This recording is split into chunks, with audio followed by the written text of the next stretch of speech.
ನಮಸ್ಕಾರ ಎಲ್ರಿಗೂ. ಇತ್ತೀಚೆಗೆ ರೇಷನ್ ಕಾರ್ಡ್ನ ಅಪ್ಡೇಟ್ ಮಾಡುವಾಗ ಒಂದು ಕಾಮನ್ ಎರರ್ ಬರ್ತಾ ಇದೆ. ಆ ಒಂದು ಎರರ್ನ ಯಾವ ರೀತಿ ಸಾಲ್ವ್ ಮಾಡೋದಂತ ಈ ಒಂದು ವಿಡಿಯೋದಲ್ಲಿ ತಿಳಿಸ್ಕೊಡ್ತೀನಿ.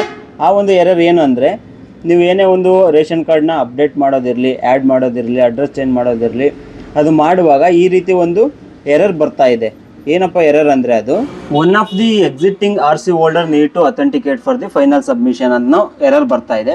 ಈ ಒಂದು ಎರರ್ನ ಹೇಗೆ ಸಾಲ್ವ್ ಮಾಡೋದಂತ ತಿಳಿಸ್ಕೊಡ್ತೀನಿ. ಅದಕ್ಕಿಂತ ಮುಂಚೆ ನೀವೇನಾದರೂ ಮೊದಲ ಸಲ ನಮ್ಮ ಚಾನಲನ್ನು ನೋಡ್ತಾ ಇದ್ದರೆ ಈಗಲೇ ಸಬ್ಸ್ಕ್ರೈಬ್ ಮಾಡ್ಕೊಳ್ಳಿ.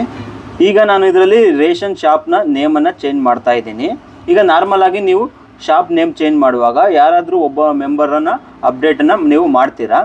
ಆದರೆ ಈಗ ಈ ರೀತಿ ಎರರ್ ಬರೋದ್ರಿಂದ ನೀವು ಮತ್ತೊಬ್ಬ ಮೆಂಬರ್ ಅಪ್ಡೇಟ್ ಮಾಡಬೇಕಾಗುತ್ತೆ. ಅಂದರೆ ಇಬ್ಬರು ಮೆಂಬರ್ನ ಅಪ್ಡೇಟ್ ಮಾಡಬೇಕಾಗುತ್ತೆ. ಆ ಕಾರ್ಡಲ್ಲಿರೋ ಯಾರಾದರೂ ಒಬ್ಬರ ಮತ್ತೊಬ್ಬರ ನೇಮನ್ನು ಸೆಲೆಕ್ಟ್ ಮಾಡಿಕೊಂಡು ಇಲ್ಲಿ ಅಥೆಂಟಿಕೇಟ್ ಅಪ್ಡೇಟ್ ಮಾಡಬೇಕಾಗುತ್ತೆ.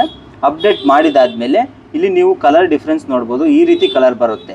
ಈ ರೀತಿ ಬಂದಾದಮೇಲೆ ನೀವು ಇಲ್ಲಿ ಕೆಳಗಡೆ ಸಬ್ಮಿಟ್ ಕೊಟ್ಟಾದಮೇಲೆ ಅದು ನೆಕ್ಸ್ಟ್ ಸ್ಟೆಪ್ಗೆ ಕಂಟಿನ್ಯೂ ಆಗುತ್ತೆ.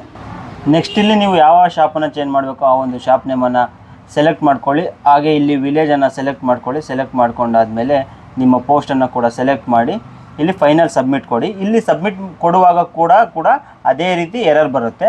ಆಗ ನೀವು ಎರಡನೇ ಮೆಂಬರು ಯಾವುದು ಅಪ್ಡೇಟ್ ಕೊಟ್ಟಿದ್ರಲ್ಲ ಆ ಮೆಂಬರ್ದು ಅಪ್ಡೇಟ್ ಮಾಡಿ ಅವ್ರದ್ದು ಬಯೋಮೆಟ್ರಿಕ್ ತಗೊಳ್ಬೇಕಾಗುತ್ತೆ. ತಗೊಂಡಾದಮೇಲೆ ಇಬ್ಬರು ಮೆಂಬರ್ ಕೂಡ ಬಯೋಮೆಟ್ರಿಕ್ ತಗೊಳ್ಬೇಕು. ತಗೊಂಡಾದಮೇಲೆ ಫೈನಲ್ ಸಬ್ಮಿಷನ್ ಮಾಡಿದಾಗ ಈ ರೀತಿ ಒಂದು ಅಕ್ನಾಲೆಜ್ಮೆಂಟ್ ಬರುತ್ತೆ. ಇದು ಅಡ್ರೆಸ್ ಅಪ್ಡೇಟಿಗೆ ಒಂದೆಲ್ಲ ನೀವು ಆ್ಯಡ್ ಮಾಡಬೇಕಾದ್ರೂ ಇದೇ ಥರ ಬರುತ್ತೆ. ಹಾಗೆ ನೀವೇನಾದರೂ ನೇಮ್ ಚೇಂಜ್ ಮಾಡಬೇಕಾದ್ರೂ ಕೂಡ ಇದೇ ಪ್ರೊಸೀಜರ್ನ ಕಂಟಿನ್ಯೂ ಮಾಡಬೇಕಾಗುತ್ತೆ. ಈ ಒಂದು ವಿಡಿಯೋ ಇಷ್ಟ ಆಗಿದ್ದರೆ ಲೈಕ್ ಮಾಡಿ. ಹಾಗೂ ಈ ಒಂದು ವಿಡಿಯೋದ ಬಗ್ಗೆ ನಿಮ್ಮ ಅನಿಸಿಕೆ ಅಭಿಪ್ರಾಯವನ್ನು ಕಮೆಂಟ್ ಬಾಕ್ಸಲ್ಲಿ ಕಮೆಂಟ್ ಮಾಡ್ಕೊಳ್ಳಿ. ಹಾಗೆ ಸಬ್ಸ್ಕ್ರೈಬ್ ಮಾಡ್ಕೊಳ್ಳಿ. Thank you for watching. Take care.